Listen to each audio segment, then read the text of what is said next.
Hello students, welcome to Shivam sir civil classes. तो आपने I hope soil mechanics का पहला लेक्चर देख लिया होगा। तो किस तरह के क्वेश्चन पहले हमारे जो टॉपिक हमने पढ़ा टाइप्स ऑफ सॉइल उससे आ सकते हैं, तो आज हम ये करेंगे। तो देखिए, सिर्फ थ्योरी पढ़ना ही इंपॉर्टेंट नहीं है, वहां से किस तरह के क्वेश्चन एग्जाम में पूछे जाते हैं, एमसीक्यू ज्यादा इंपॉर्टेंट रहेगा। तो कभी भी जब आप तैयारी करते हैं तो सबसे पहले ये सोचा करिए कि आपको डेली 50 से 60 क्वेश्चन एमसीक्यू लगाने ही लगाने हैं। चलिए शुरू करें। तो टॉपिक वाइज क्वेश्चंस की सीरीज अब हमारी शुरू हो रही है। सॉइल मैकेनिक्स हम पहला सब्जेक्ट पढ़ रहे हैं, तो आज हमारा पहला चैप्टर है टाइप्स ऑफ सॉइल। इसी तरीके से आगे आने वाले सीक्वेंस में हर सब्जेक्ट और हर एक चैप्टर के हम प्रीवियस ईयर के क्वेश्चंस करेंगे। चलो, तो शुरुआत करते हैं। हमारा पहला सवाल, ठीक है, आप चाहो तो टाइप्स ऑफ सॉइल हेडिंग डाल सकते हो अगर आपको नोट्स में कुछ एडिशन करना है। देखिए, कई बार थ्योरी और बुक्स में जो थ्योरी होती है वो लिमिटेड हो जाती है, कई नई कॉन्सेप्ट और नए क्वेश्चंस आपको एमसीक्यू से पता चलते हैं। तो बेहतर होगा कि आप हर एक टॉपिक जब आप पढ़ते हो उसके बाद एमसीक्यू भी लगाया करो, वहां से कुछ नए पॉइंट्स मिलेंगे, उनको अपने नोट्स में ऐड कर देना, और फिर आपके जो नोट्स होंगे वो 100% कंप्लीट होंगे, कोई भी क्वेश्चन आपके नोट से बाहर नहीं जाएगा। चलिए शुरू करें। तो पहला सवाल, which of the following is the colour of soil containing organic matter? निम्नलिखित में से कौन सा कार्बनिक पदार्थ युक्त मिट्टी का रंग होता है? ठीक है, ऑर्गेनिक सॉइल हमने पढ़ी थी, पीट, ह्यूमस, मक, ये तीन तरह की सॉइल मैंने आपको लिखाई थी। तो वहां पे मैंने आपको ये भी बताया होगा कि अंत में आपने देखा होगा कि ह्यूमस ज्यादातर नॉर्मली किस कलर में बन जाता है? ब्लैक कलर में। ठीक है, तो आपके जो ऑर्गेनिक सॉइल है पीट, ह्यूमस, मक, इनका रंग क्या होने वाला है? ब्लैक। चलिए question number 2, which of the following is not applicable on soil engineering? ठीक है, इनमें से कौन सॉइल इंजीनियरिंग में एप्लीकेबल नहीं है? ऑप्शन है आपके पास, retaining structure, slope stability, pavement design, river training work. ठीक है, सिंपल सा क्वेश्चन है। Retaining structure, slope stability, pavement design, ये सब सॉइल के ऊपर ही बनते हैं।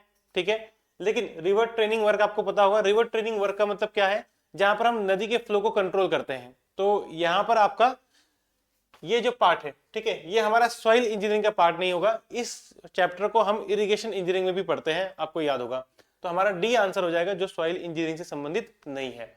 ठीक है, चलिए क्वेश्चन नंबर 4 पे वैसे नंबरिंग थोड़ी बात ऊपर नीचे होगी। ये क्वेश्चन नंबर 3 है, denotes a mixture of fine soil particle and highly decomposed organic matter. इनमें से कौन है जो एक फाइन सॉइल पार्टिकल का तरह व्यवहार कर रहा है? ठीक है, और जिसमें ऑर्गेनिक मैटर है, ठीक है, डिकम्पोज्ड ऑर्गेनिक मैटर है, ठीक है, हाईली डिकम्पोज्ड ऑर्गेनिक मैटर है। तो आप कमेंट करके कुछ ना कुछ ऑप्शन दिमाग में सोच लीजिए। ठीक है, देखिए ऑर्गेनिक मैटर है, ऑर्गेनिक मैटर में मैंने आपको 3 नाम लिखाए हैं। पीट, मतलब ऑर्गेनिक सॉइल में पीट, मक और ह्यूमस। ठीक है, ये तो पूरी खाद बन जाती है, एकदम ब्लैक कलर की हो जाती है। ये आपकी हाईली डिकम्पोज्ड हो गई। ठीक है, हाईली डिकम्पोज भी नहीं, ये पूरा कंप्लीटली डिकम्पोज, इसको आप बोलो कंप्लीटली डिकम्पोज। ठीक है, जब ऑर्गेनिक मैटर का विघटन पूर्ण रूप से हो जाता है, कंप्लीटली डिकम्पोज हो जाती है सॉइल। ठीक है, इसको हम बोलते हैं पूर्ण विघटन। हिंदी में आप बोल दो, ऑर्गेनिक सॉइल किसे बोलते हैं? जिसमें घास फूस पत्तियां ये सब मिली होंगी। ठीक है, तो अगर उच्च विघटन हुआ है, ठीक है, ठीक है, उच्च विघटन मतलब अगर हाईली डिकम्पोजिशन हुआ है तो हमारी कौन सी सॉइल होगी? मक होगी। कंप्लीट डिकम्पोजिशन हो चुका है तो ह्यूमस होगी। और अगर अभी थोड़ा ही डिकम्पोज हुआ है, ऑर्गेनिक मैटर जो सॉइल में मौजूद है वो पूरी तरीके से सड़े नहीं है, ठीक है, डिकेइंग प्रोसेस कंप्लीट नहीं हुई है, पार्शियल है मतलब। ठीक है, इसको आप क्या बोलोगे? जब पार्शियल डिकम्पोजिशन हुआ हो। ठीक है, पार्शियल मतलब होता है थोड़ा, थोड़ा मतलब अंशतः जब विघटन हुआ है। ठीक है, पार्शियल डिकम्पोजिशन जब हुआ है मटेरियल का, मतलब फूल पत्ते पौधों का, ठीक है, सॉइल में, तो इसे हम बोलते हैं पीट। क्लियर? तो हमारा आंसर क्या हो जाएगा? इसमें क्या पूछा हुआ है? Highly decompose. तो हाईली डिकम्पोज के केस में आपने आंसर देना है मक। ठीक है, और पार्शियल डिकम्पोजिशन केस में पीट, और कंप्लीट डिकम्पोजिशन केस में ह्यूमस। क्लियर? इसके अलावा और भी सॉइल है यहाँ पे। लोएस, लोएस आपने कहाँ पे पढ़ा हुआ है? तो एयर एलोइन सॉइल, जो आपको याद होगा, विंड ब्लोन सॉइल जिसे हम कहते हैं। ठीक है, अब मैंने एलोइन आपको एयर से याद रखने के लिए बोला था। मार्ल, ठीक है, तो क्लास में पढ़ा था माँ से मार्ल और माँ से मरीन। ठीक है, तो समुद्री जो मृदा होती है वो मार्ल होती है। क्लियर? चलो, क्वेश्चन समझ में आ गया होगा, आगे बढ़ते हैं। अगला सवाल, if disintegrated material does not remain over the parent soil, यदि विघटित पदार्थ मूल चट्टान के ऊपर नहीं रहता तो उसे क्या कहते हैं। ठीक है, तो जब हम क्लास में पढ़ रहे थे तो मैंने आपको एक चट्टान बनाई थी, तो मान लेते हैं वेदरिंग से पार्टिकल अलग हो गए। ठीक है, कुछ पार्टिकल इस पेरेंट रॉक मतलब ये पिता रॉक होगी ना, यहीं से तो पार्टिकल निकल रहे हैं, यहीं से सॉइल बननी है। ठीक है, कुछ पार्टिकल पेरेंट रॉक पे रहे हैं और कुछ पार्टिकल पेरेंट रॉक से हवा पानी के कारण अलग हो गए। ठीक है, जो अलग होने के बाद भी पेरेंट रॉक से चिपके हैं, इस तरह की सॉइल को बोलते हैं रेसिडुअल सॉइल, अपशिष्ट मृदा। अवशिष्ट होता है शायद, ठीक है, अवशिष्ट मृदा। और जो बह गए इस तरह की सॉइल को बोलते हैं परिवहित मृदा, ट्रांसपोर्टेड सॉइल। ठीक है, परिवहित मृदा। तो हमें किसके बारे में पूछ रहा है, जो पदार्थ मूल चट्टान के ऊपर नहीं है। ठीक है, कौन नहीं है, ट्रांसपोर्टेड सॉइल नहीं है, तो क्या आंसर हो जाएगा हमारा ट्रांसपोर्टेड सॉइल। क्लियर, चलिए आसान आसान क्वेश्चन है। ठीक है, टॉपिक वाइज चल रहे हैं, धीरे धीरे सारे टॉपिक के क्वेश्चन हम कर लेंगे। ठीक है, अगला सवाल, इज द सॉइल, मतलब डैश भी लगा होगा शायद। ठीक है, is the soil that is being transported due to flowing ice. ठीक है, कौन सी सॉइल है जो आइस की वजह से फ्लो होके एक जगह से दूसरी जगह जाती है। तो यहां पर मैंने आपको क्या पढ़ाया था, आइस वाला पार्ट आपको दिख गया है। ठीक है, हिमनद सॉइल की बात हो रही है, ग्लेशियल सॉइल की बात हो रही है। ठीक है, ग्लेशियल सॉइल आंसर हो जाएगा। और ग्लेशियल सॉइल के एग्जाम्पल कौन कौन से हैं, टिल और ड्रिफ्ट। तो ये दो नाम भी आपको ध्यान में रखने हैं, टिल और ड्रिफ्ट। ठीक है, इसी के साथ एलोइन सॉइल में क्या आता है, एलोइन सॉइल में आता है सैंड ड्यून्स। सैंड ड्यून्स, रेगिस्तान में जो आपके सैंड ड्यून्स बने रहते हैं। ठीक है, और इसमें आता है लोएस। ठीक है, दो तरह की सॉइल आपको ध्यान में रखनी है। लोम सॉइल, लोम सॉइल क्या होती है, जिसमें सैंड भी होगा, जिस सॉइल में सिल्ट भी होगा और जिस सॉइल में क्ले भी होगा। ठीक है, उसको लोम सॉइल कह लेते हैं। और कोल्यूवल सॉइल जो ग्रेविटी के कारण नीचे गिर जाती है, जैसे कि टेलिस। ठीक है, LUS। ठीक है, टेलिस सॉइल ये कोल्यूवल या कोवियल मृदा कहलाती है। चलिए नेक्स्ट, अगला सवाल, which is the soil property that change over month और ईयर। ठीक है, कौन सी सॉइल प्रॉपर्टी है जिसे महीनों सालों लग जाते हैं चेंज होने में। ठीक है, तो सॉइल के बहुत सारे गुण होते होंगे। ठीक है, तो कौन सी सॉइल प्रॉपर्टी है, कौन सा ऐसा गुण है जिसको काफी साल लग जाते हैं, काफी महीने लग जाते हैं चेंज होने के लिए। ठीक है, सबसे पहले है composition of air in soil pores. ठीक है, जो हवा है सॉइल के अंदर, क्या उसको हटने में या आने में कई साल लग जाते हैं, नहीं। कॉम्पैक्शन चैप्टर पढ़ा है ना आपने, कॉम्पैक्शन प्रक्रिया जब सड़क बनाते हैं तो 1 घंटे में ही कॉम्पैक्शन हो जाता है। तो हवा क्या है, उसको महीनों की जरूरत नहीं है, वो आप 1 घंटे में ही बाहर निकाल सकते हो। ठीक है, मिनरल्स को तो मिनरल्स तो पहले से ही बने रहते हैं। ठीक है, पार्टिकल साइज डिस्ट्रीब्यूशन या सॉइल ऑर्गेनिक मैटर। ठीक है, तो देखिए ऑर्गेनिक मैटर, अब मान लो शुरुआत में जब आपकी मिट्टी थी उसमें पेड़ पौधे जानवरों की डेड बॉडी थी, लेकिन जैसे जैसे समय बीतेगा वो सड़ना शुरू हो जाएंगी। ठीक है, यानी कि ऑर्गेनिक मैटर समय के साथ साथ सड़ता है और चेंज होता है। ठीक है, तो विच ऑफ द सॉइल प्रॉपर्टी, कौन सी प्रॉपर्टी चेंज हो सकती है, तो ऑर्गेनिक मैटर का जो कंटेंट है सॉइल के अंदर वो चेंज होता रहता है समय के साथ साथ महीनों और वर्षों में। ठीक है, आंसर हो जाएगा D, soil organic matter and content. Clear, चलो next question, which of the soil property which change over minute और आवर्स। ठीक है, कौन सी प्रॉपर्टी है जो कुछ मिनट में या कुछ घंटों में चेंज होती है। ठीक है, अब ऐसी कौन सी प्रॉपर्टी है, तो अभी मैंने आपको बताया। ठीक है, माइक्रो ऑर्गेनिज्म, जो उसमें कीट हैं, जो सूक्ष्म जीव हैं। ठीक है, वो तो लंबा समय लेते हैं।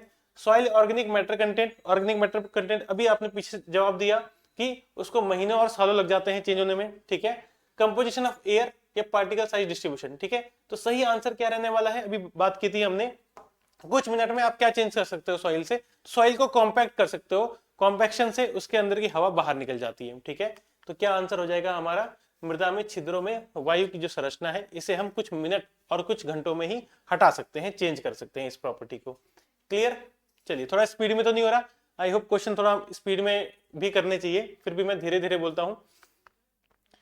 The soil stage at the place of formation just about the parent rock. तो अभी हमने बात की, अगर मृदा की उत्पत्ति का स्थान मूल चट्टान के ठीक ऊपर है, मतलब पार्टिकल सॉइल से अलग, चट्टान से अलग हो गया है लेकिन उसी पे टिका हुआ है, तो रेसिडुअल सॉइल कहलाएगा। ठीक है, और अगर अलग हो गया है तो ट्रांसपोर्टेड सॉइल कहलाएगा। ठीक है, इसी के साथ बेंटोनॉइट आपको पता है ब्लैक कॉटन सॉइल का भाई मैंने आपको बताया था। ठीक है, और लेकस्ट्रीन सॉइल लेक्स में पाई जाती है।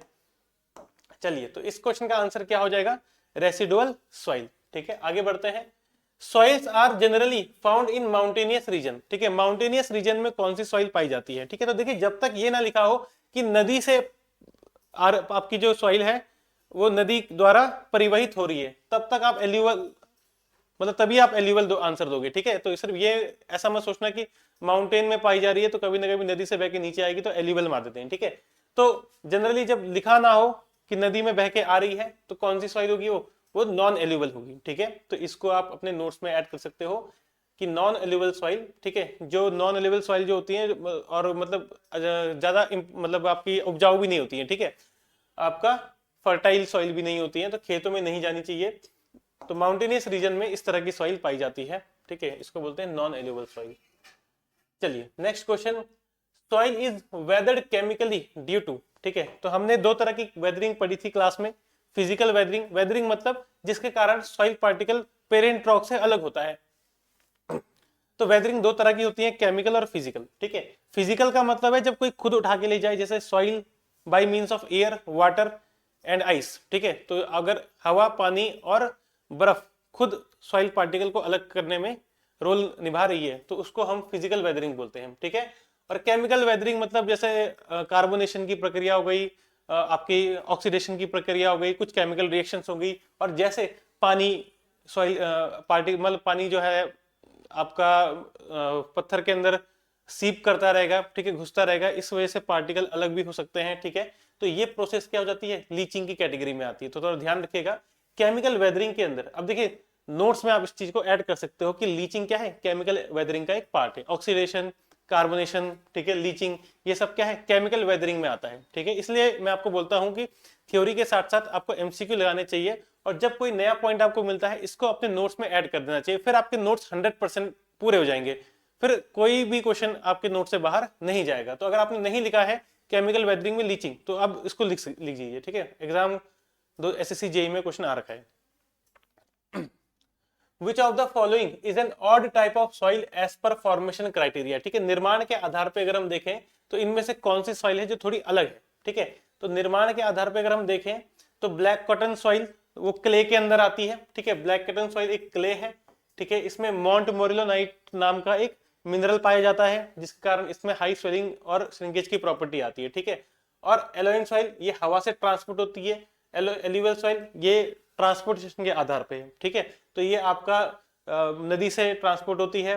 टिल सॉइल ग्लेशियल सॉइल है। ठीक है, ग्लेशियर जब बहते हैं पिघल के तब ये ट्रांसपोर्ट होती है। तो ये तो आपके एक तरीके से किसके आधार पे हो गए, ट्रांसपोर्टेशन के आधार पे हो गए। ठीक है, तो यहाँ पर इन चारों में से अलग मुझे कौन सा लग रहा है, ब्लैक कॉटन सॉइल ही लग रहा है। ठीक है, जिसमें हम ट्रांसपोर्टेशन वाला पॉइंट नहीं बोल रहे कि ये ऐसे बनी होगी। ठीक है, चलिए, तो इस चारों में से ऑड कौन है, ये है आपकी ब्लैक कॉटन सॉइल। नेक्स्ट है deposit of soil by wind include. ठीक है, अगर हवा चलती है तो हवा के कारण या विंड के कारण कौन कौन सी सॉइल बनती है, तो ध्यान रखना है रेगिस्तान में पाई जाने वाली, डेजर्ट में पाई जाने वाली सॉइल को हम बोलते हैं सैंड ड्यून्स। ठीक है, सैंड ड्यून्स और एलोइन सॉइल का मतलब इसको आप इस कैटेगरी में रखते हो। ठीक है, एलोइन सॉइल। ठीक है, तो सैंड ड्यून्स और लोएस ये दो एग्जांपल हैं, ये ध्यान रखने हैं, इसी सेम बिरादरी में आते हैं। ठीक है, इसके अलावा आप बाकी छोड़ सकते हो। चलिए नेक्स्ट है क्वेश्चन नंबर 14। 14 बोलता है the most uniform soil deposit formed after transportation of soil. ठीक है, मृदा के स्थानांतरण के बाद निर्मित अधिकतर एक समान मृदा जमाव होती है। ठीक है, मतलब जब आपका सॉइल डिपॉजिट हो गई, ठीक है, तो मोस्ट यूनिफॉर्म डिपॉजिट आपको कब मिलेगा, अगर ग्लेशियर से सॉइल ट्रांसफर हुई होगी, अगर शोर डिपॉजिट हुआ है, ठीक है, अगर विंड से ट्रांसफर हुआ है, या डेल्टा डिपॉजिट हुआ है। ठीक है, तो आपको थोड़ा ध्यान रखना है कि यूनिफॉर्म सॉइल, ठीक है, तब मिलती है जैसे मान लीजिए हवा चलती है, तो हवा जब चलेगी तो सारे पार्टिकल्स तो उड़ेंगे नहीं। ठीक है, जो हल्के पार्टिकल होंगे वही उड़ेंगे, तो लगभग सेम साइज के पार्टिकल एक जगह से दूसरी जगह ट्रांसफर हो जाते हैं। ठीक है, तो यूनिफॉर्म जो सॉइल है वो आपको किस तरह के बॉडी मतलब किस तरह के ट्रांसपोर्टेशन से मिल सकती है, तो वो मिल सकती है आपको विंड से। ठीक है, तो विंड लेट डिपॉजिट इसका सही आंसर हो जाएगा। Clear. Question number 15, which type of soil is most suitable for construction of material. ठीक है, देखिए कंस्ट्रक्शन अगर आप कर रहे हो तो देखिए आप एक सॉइल मैकेनिक्स में एक टर्म पढ़ोगे, वेल ग्रेडेड सॉइल, ठीक है। क्या आपको पता है वेल ग्रेडेड सॉइल का मतलब क्या होता है? और एक टर्म है पुअरली ग्रेडेड सॉइल, ठीक है। ग्रेडेड का मतलब है अलग अलग आकार, तो ऐसी सॉइल जिसमें अलग अलग आकार के पार्टिकल हैं, ऐसी सॉइल को बोलते हैं वेल ग्रेडेड सॉइल, ठीक है। और ये कंस्ट्रक्शन के लिए सुटेबल होती है, ठीक है। अब आप बोलोगे सर ऑप्शन में तो वेल ग्रेडेड है ही नहीं, ठीक है, तो थोड़ा ध्यान से पढ़िए। ऑप्शन में है पीट। पीट कैसी सॉइल है? ये ऑर्गेनिक सॉइल है, ठीक है। बेंटोनॉइट, बेंटोनॉइट क्ले है, अनस्टेबल सॉइल है, ये तो कंस्ट्रक्शन के लिए बहुत ही बेकार है। अगर आपको बेंटोनाइट सॉइल में कंस्ट्रक्शन करना पड़ेगा तो फिर आपको पाइल फाउंडेशन या राफ्ट फाउंडेशन की तरफ जाना पड़ेगा, ठीक है, खर्चा और ज्यादा हो जाएगा। तो ये तो काफी अनस्टेबल सॉइल होती है, ठीक है। ह्यूमस, ह्यूमस कैसी सॉइल है? ऑर्गेनिक, ये तो इसकी तो आप खाद बनाओगे तो ज्यादा बेहतर रहेगा, ठीक है। हाँ, बस बच गया लोम। तो अगर आपको याद होगा, लोम किसे कहते हैं? जिसमें सिल्ट भी होता है, जिसमें सैंड भी होता है, और जिसमें आपका क्या बच गया, क्ले भी होता है, ठीक है। तो अलग अलग साइज के पार्टिकल, तो एक तरीके से लोमी सॉइल कैसी सॉइल हो गई? वेल ग्रेडेड सॉइल हो गई, ठीक है, और कंस्ट्रक्शन के लिए बेहतर है। क्लियर, समझ में आ रहा है? ठीक है, हाँ, ये है क्वेश्चन नंबर 15 का सी आंसर, लोमी सॉइल, ठीक है। अगला सवाल, which of the following type of soil is fibrous aggregate of फाइनर fragment of decade vegetable matter? निम्नलिखित में से किस प्रकार की मृदा सड़े हुए वनस्पति पदार्थ के महीन टुकड़ों के रेशेदार मिलावा से बनती है? ठीक है, ऑप्शन है लोम, शेल और पीट और मार्ल, ठीक है।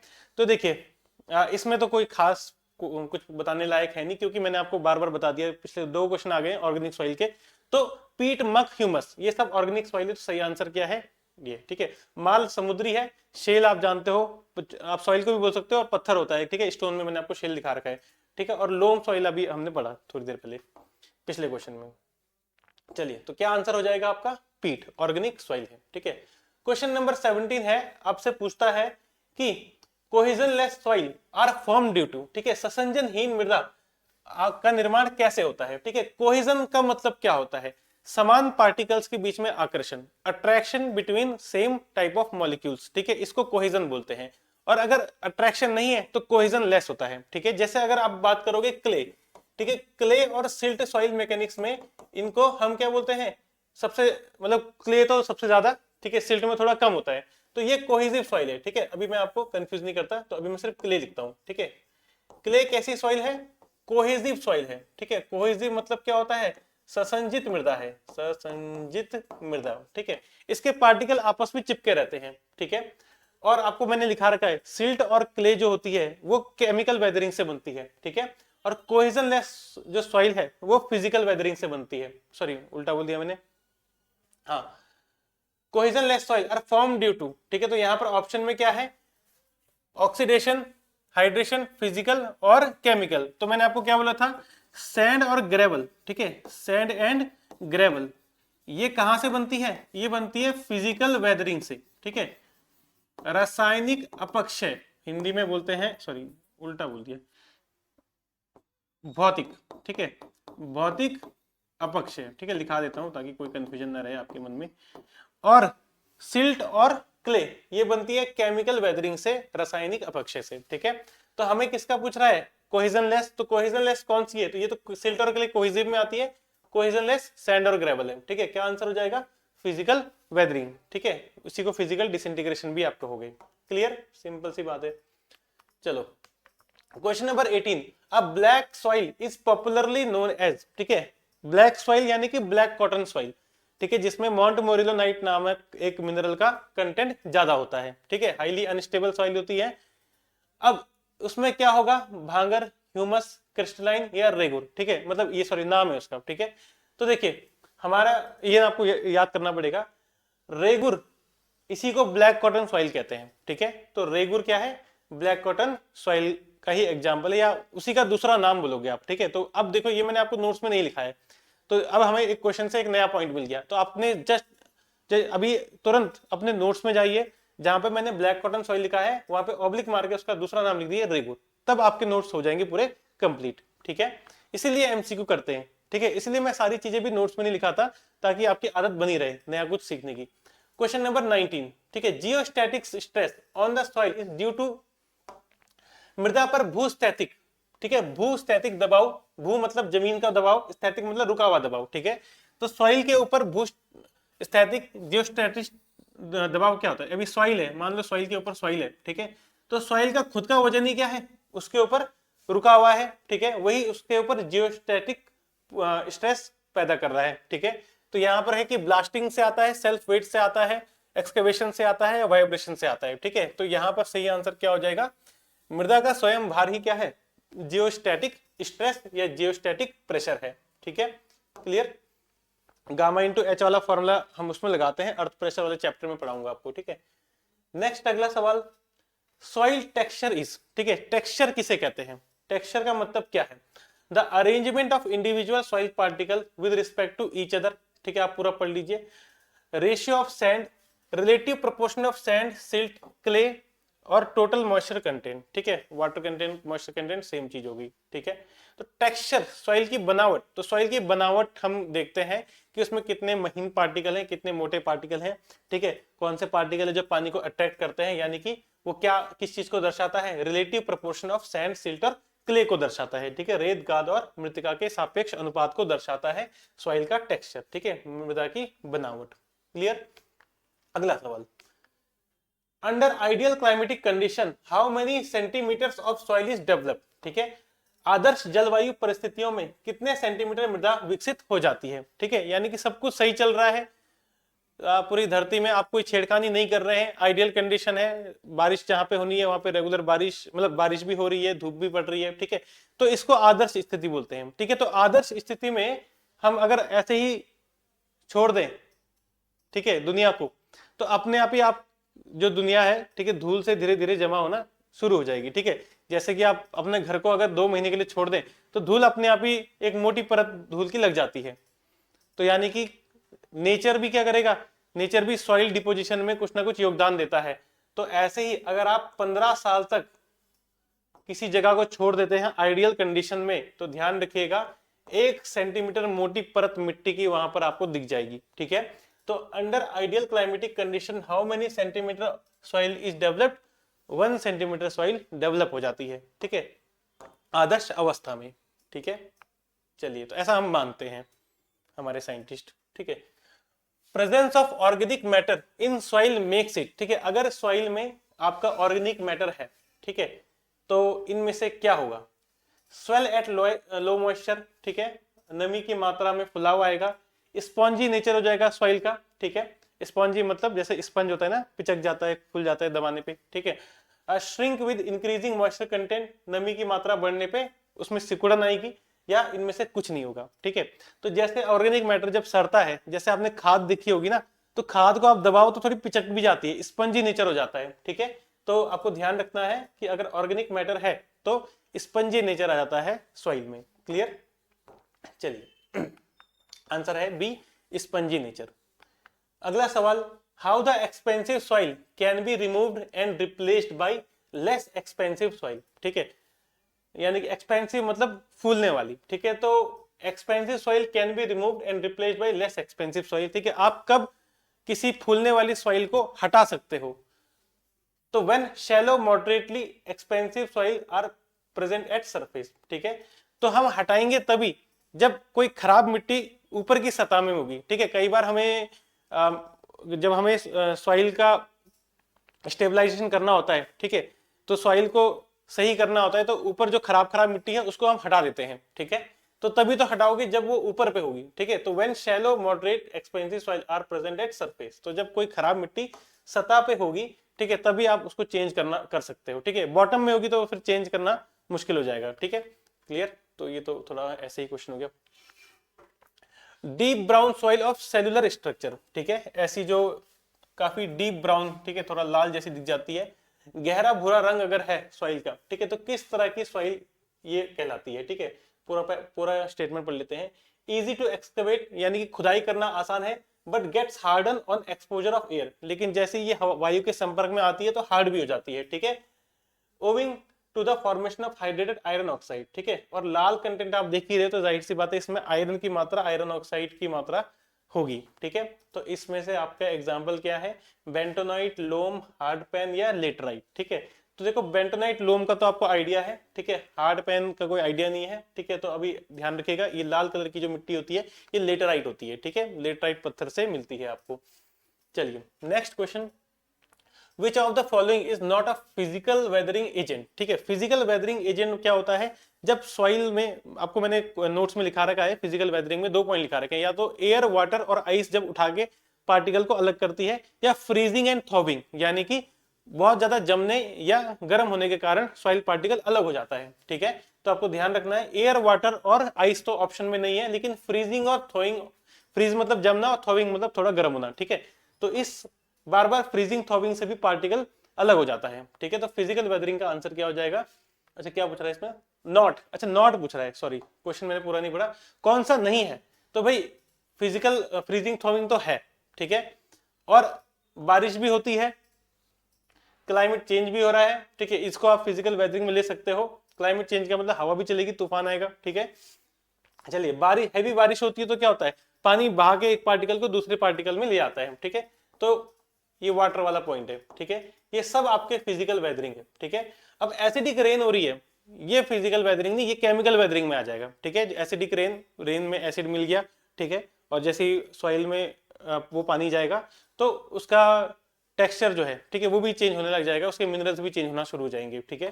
तो ये केमिकल वेदरिंग के अंदर आएगा आपका एसिडिक रेन, ठीक है। अब इसको चाहो तो आप नोट्स में ऐड कर सकते हो, जहां पे मैंने अभी पुराने क्वेश्चन में बोला कि लीचिंग को ऐड करो, तो इसको भी ऐड कर दो केमिकल वेदरिंग में, ठीक है। अगला सवाल, which of the following is effervesce when tested with weak hydraulic acid, ठीक है, दुर्बल हाइड्रोलिक अम्ल के साथ परीक्षण करने पर, एफरवेस मतलब वही परीक्षण करना, निम्नलिखित में से कौन सी मृदा बुदबुदाती है, ठीक है। चलो कुछ खतरनाक ही सवाल हो गया, तो डीडीए जेई में क्वेश्चन आया था, तो आपको थोड़ा ध्यान रखना है, HCl के साथ अगर हम कैल्सियस सॉइल, ठीक है, जिसमें मतलब कैल्शियम का कंटेंट ज्यादा हो, ठीक है, तो ये कुछ आप इस तरह का एक्सपेरिमेंट आप सॉइल के साथ कर सकते हो, ठीक है। वैसे तो फोटो प्रॉपर नहीं है, कोई बात नहीं, सॉइल वाली नहीं मिली, इसमें एक्सेल लिखा हुआ है, ठीक है। तो कैल्शियम आपको थोड़ा ध्यान में रखना है। Question number 27, the type of dunes, यहाँ पे आंसर मैंने आपको शुरू में ही बता दिया, चलो कोई बात नहीं। Type of dunes with a typical half moon shape develop, ठीक है, मतलब जब जो डेजर्ट वाली मिट्टी होती है उसमें ऐसा हाफ मून बन जाता है, ठीक है, चांद की तरह आकृति बन रही है ना डेजर्ट में, ठीक है, रेगिस्तान में, तो किस तरह की सॉइल है ये, तो इसको नाम दिया जाता है, वैसे तो ये आप सैंड ड्यून्स का एग्जांपल है, सैंड ड्यून्स में भी ये है बारचेन ड्यून, ठीक है, इसको क्या बोलते हैं, बारचेन ड्यून। और अगर एकदम ऐसे पैराबोलिक पठार बन रहे हैं तो उनको फिर हम पैराबोलिक ड्यून बोलेंगे, ठीक है। पैराबोलिक अगर शेप का बन रहा है, ठीक है, पठार तो नहीं, पैराबोलिक शेप की अगर बन रहा है तो पैराबोलिक, और अगर चांद की आकृति बन रही है तो बारचेन ड्यून कहते हैं इसको, ठीक है। चलो अगला सवाल, नेक्स्ट, अच्छा हो गया, ठीक है, यही था आपका लास्ट क्वेश्चन, ठीक है।